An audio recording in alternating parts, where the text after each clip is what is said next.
Hello and welcome to another edition of Interview with DJ Nocturna. And thank you for tuning in. And if you're listening on my YouTube channel, thank you for watching. Please like and subscribe, and please also hit the bell next to the subscribe button so you know when the next video will go up. And if you're if you're listening also on my podcast or on modsnapradio.com, thank you. My guest, I'm so happy to have him join me here, is one of the founding members, one of the founders actually, and one of the lyricists for the Goth legendary band that was formed in 1986 from Columbus, Ohio, The Wake. I got Troy Payne. Thank you, Troy. Oh, you're welcome. Glad to be here. Thank you for joining me. I really appreciate this. It's such an honor to have you on the show. I was so excited when I saw that you guys have a new album, last year when it came out in Halloween. Is it Halloween? Came out. Yeah, the day after. Yeah. Yeah. Well, I was really excited to know about that because I haven't heard from The Wake in a while, and I'm like, oh my God, they're back. And then when I listened to it, I was like, oh my God, it brings back a lot of memories. It has that style that I've always loved. And I know it's been 25 years since, and I'm sure many people would say, I guess everybody's busy, everybody's been out and about, is there what struck the creating this kind of coming back and making a new album? Well, it was something that was been in the works for a long time. Yeah. And everything just finally came together so that we could actually do it. But it was not spontaneous by any means. We had been working on it for quite some time. Yeah, because I know two of the songs. I think Emily Closer and Rusted, that right. They were previous back in 2010 and 2014, right? Right. In fact, you have a mix there with John Fryer on Rusted, right? That's right. Yeah. So, right. All the others are new except this one, right? These two. Right. Well, new or they've never been released. So a couple of the songs, well, I guess they're new to everyone except for maybe the band. They were songs that we never recorded. So a few of them were older songs that we reworked that were never recorded. So I wanted to go back in time, like just a little bit about how you guys formed. Now I know that you are one of the founding members. I know this. Right. I think the other was founded by Richard Witherspoon, right? I know you guys were in high school. Yeah, that goes way back. Yeah. How did you guys started The Wake? Yeah, Rich and I met in high school. He was a year ahead of me, and we just connected. And we both sort of were into the same kind of music and the same things. And, we knew what we wanted to do. And we just started playing together. He was already really an accomplished guitar player at that point. And I actually started out, I wanted to be a guitar player as well. But as we went along, we needed a singer. And so I was like, sure, I'll try. So I sort of became the singer that way. It wasn't something that I started out to do. And then were you guys like singing in the clubs a long time ago? Oh yeah, absolutely. We started out here in Columbus, and then eventually started to branch out to Cleveland and then to Chicago and New York, and did regional stuff for a while. And then eventually after we got our record deal with Cleopatra, then we started doing national tours. So how did you guys collaborate with Cleopatra Records? How did that happen? It's an interesting story, I guess, or I don't know. There was a DJ in New York City who was a fan, and he had the ear of the owner of Cleopatra Records, and he was like, hey, you should check these guys out. And he did, and he liked what he heard, I guess. So that's the way that happened. So we owe Patrick some lots of thanks for that. We've thanked him many times over the years, but that was Yeah. largely his doing. And then all the band, all the guys in the band. I know there was James and Daniel and the Right. bassist and the drummer. And how did they come? How did they come on board? Just Rich and I actually met James at a Jesus and Mary Chain concert. We were looking for a bass player at the time, and James had on some really cool boots. And I thought, just for the heck of it, I'm going to ask him if he plays bass, and he did. So, I mean, that's a lot. That's the start of friendships, when you notice right, somebody's shoes and things. Not really, it is. Especially when sure, you go to a club and you go, "Hey, yeah, I like your shoes." yeah, All of a sudden, you become good friends because you have that similarities. right. Yeah. So the current lineup now, is it the same current lineup, or there's some added people? Yeah, it's basically the core group that we started with. Mm-hmm. Um, so yeah, the 94 lineup, 93, 94 lineup, basically. We are missing the keyboard player from that lineup, but everyone else is the same. Okay.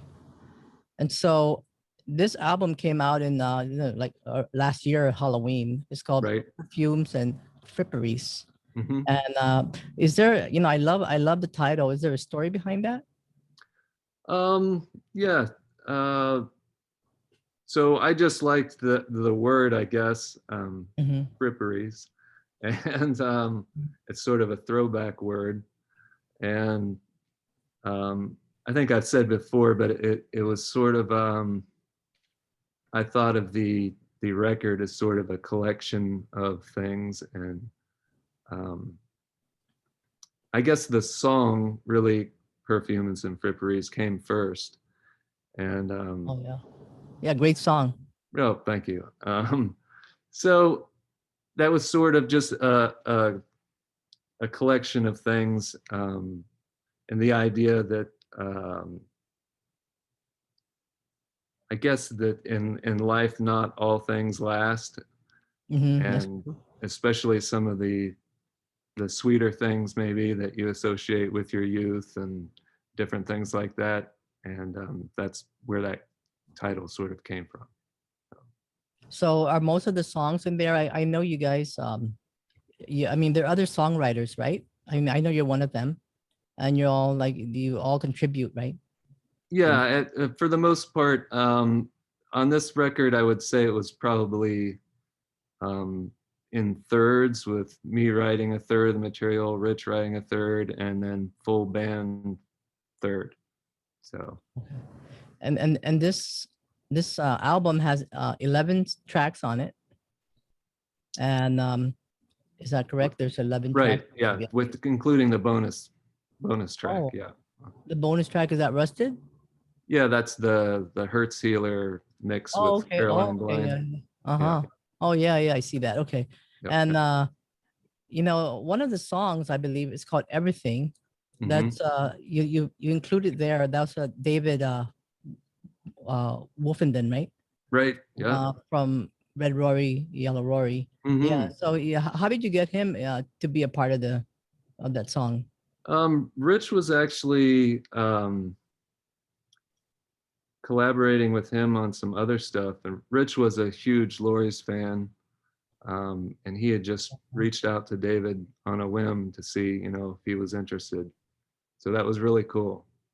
Yeah, So I mean, the whole band is Laurie's fan, but Rich was the hardcore fan.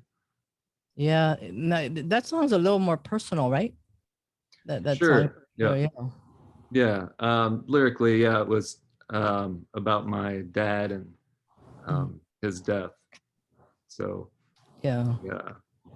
Yeah, I like that song. I played it, in fact, yeah, yesterday, the other day. Oh, Yeah, thank you. I didn't know who Wolfie was at first, Uh-huh. but now that I do, I'm gonna be sure to do a shout out to him next time I play it. Yeah, I'm sorry. absolutely. I Yeah. didn't know. I mean, I was just like, oh, I wasn't thinking. Right. Uh, what about the other tracks there? What is Rusted about? Hmm. Well, let's see. Because yeah, I mean, yeah, I know Uh, you.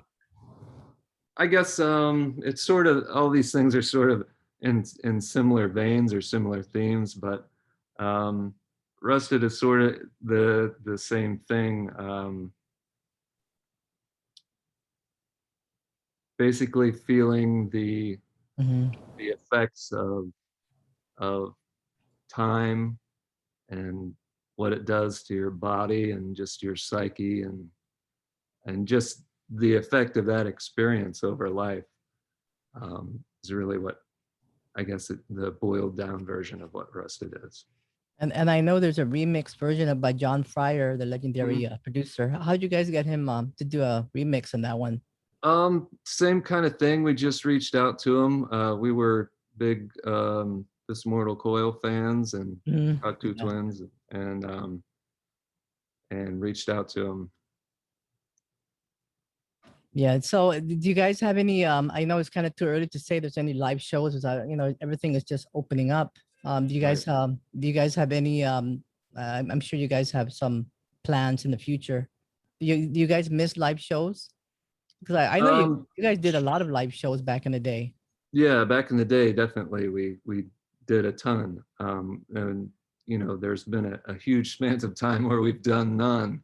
So it's difficult to get that machine going again. Yeah. But we're working on it and we're looking forward to it. We did have to reschedule all of our Oh European yeah, yeah. dates two times now. So hopefully the third time will be a charm. Oh yeah, yeah. You know, I know back in the day in the early 90s, late 80s, we didn't have the internet, right? So Hmm. but if you look at it now, it seems to be easier now to promote your music with all the social media sites. Well, Hmm. what was it like for you guys back then, when there was no internet? But then you guys were traveling to Europe and everywhere. Yeah, entirely different thing. But I mean, we didn't even have cell phones on our first, Yeah, tours. exactly. Yeah. Um, there was no GPS, there were no cell phones, no, of course, no internet.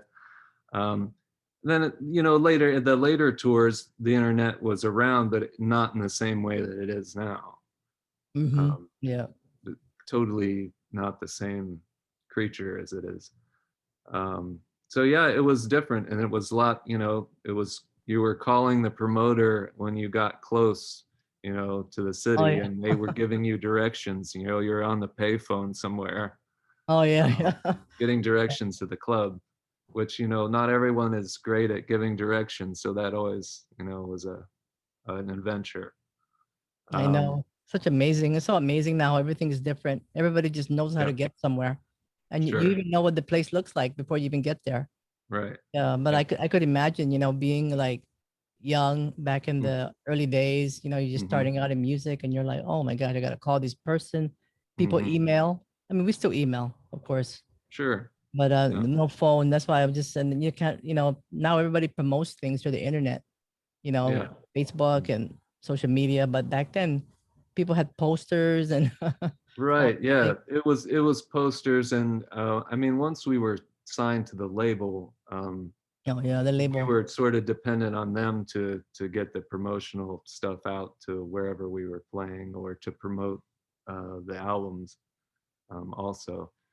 But yeah, before the label, it was definitely difficult to get your name out there, and really, it was only fanzines and Oh yeah, they music had those. magazines. Yeah.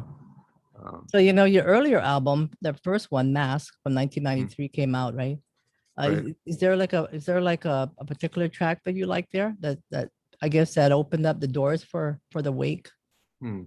Well, the track that opened the doors probably was Sideshow, because that was, um, I believe, the song that Brian from Cleopatra was a fan of. So I guess that was probably the big song. Nazarene, of course, has probably been the Yeah. most popular from that record, Mm-hmm. I'm guessing. Um, I mean, I like almost all the songs on that record, and it was really kind of a collection of singles, and um, that was another one that we'd really been working on in pieces, for a long time before we got to put it all together as an album. Is there now that with the new album, Perfumes and Fripperies, is there a Mhm. particular song the particular track you like there the most? Hmm. I think, well, it's different, like listening and playing. Hmm. So, and of course, um, I would say, well, I'll just give you a couple of the Hammer Hall for one. Oh yeah, yeah, that's good. Yeah, I love to listen to that song. That's been one of my favorites, which is funny because I started out hating that song initially. That was Yeah. one that was a song that um, we actually recorded a version of that song way back in the day, and Hmm. I hated it. It was awful, and we never released it. In fact, it sat on the reel to reel in our Real uh, to real. yeah, Wow. Like those um, real, right. those. Oh wow. Yeah. It sat in our van. It never, when we came home from the studio, it stayed in the van, and it like, got cooked in there and everything, because I hated it. It never came out of the van initially. But James actually suggested that we rework that song, and in doing so, it actually became one of my favorites. After, I mean, I completely changed the lyrics and the melody and stuff, Oh. So and so it you actually guys became my actually so you guys actually have another version to that song then with a yes, different. and I hope Yeah. no one ever hears it. Hey, you never know. Sometimes those things come out later and people really like it because there it's like you know, it was like the early days. Mm-hmm. It was definitely early days, but it's awful. So trust me, you don't want to hear that one. But, The name of your band, The Wake. I mean, I mm, can kind of guess what The Wake is, and I know that if you, I was looking it up, and I know it's about it also is defined as a watch. mhm, When when the dead when after they pass, it's right. kind of like it's a part is that moment in time. I mean, is that what the name of the band came from? Yeah, I mean, basically, that was the idea. Yeah, Wow, it's a great name. It's a great name too. yeah, So do you feel that this new album, are you happy with it?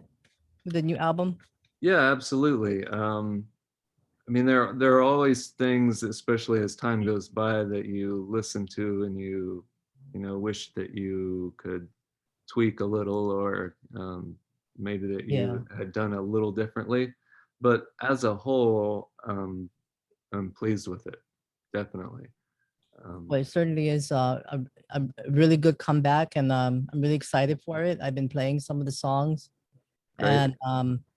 and now that I know a little bit more about it, after Hmm. speaking with you, Hmm. I can say a little bit more. Yeah, and then I know you're gonna have some live shows coming up, and you got what about videos? I know you have. Was it two already released or more? Is it more than two videos now? Yeah, the really only one, the studio um, version of Perfumes and Fripperies. I mean, there was a couple other lyric videos and stuff, but we just had the one that we did with Chariot of Black Moth. Um, that's a Mhm. produced video. So we hope to do a few more of those, um, as permitted as we go here. Mhm. And I know that this new album is actually off Blaylox Records, right? Right. Yeah, Hmm. Blaylox Records. Okay.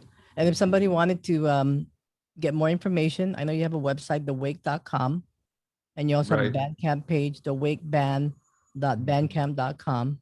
Hmm. If somebody wanted to purchase the record, is it out on vinyl as well? No, it's not on vinyl yet. Okay. We hope to do that, but we'll see. Yeah. So also a big shout out to Michelle Rowland from UTM Music Group as well. Absolutely. Yeah. So what's anything? What is up in the future for the Wake? Well, right now we've just begun rehearsing again. We were finally able to get back together as a group. Mhm. So we've started that. We just had one yesterday that went well.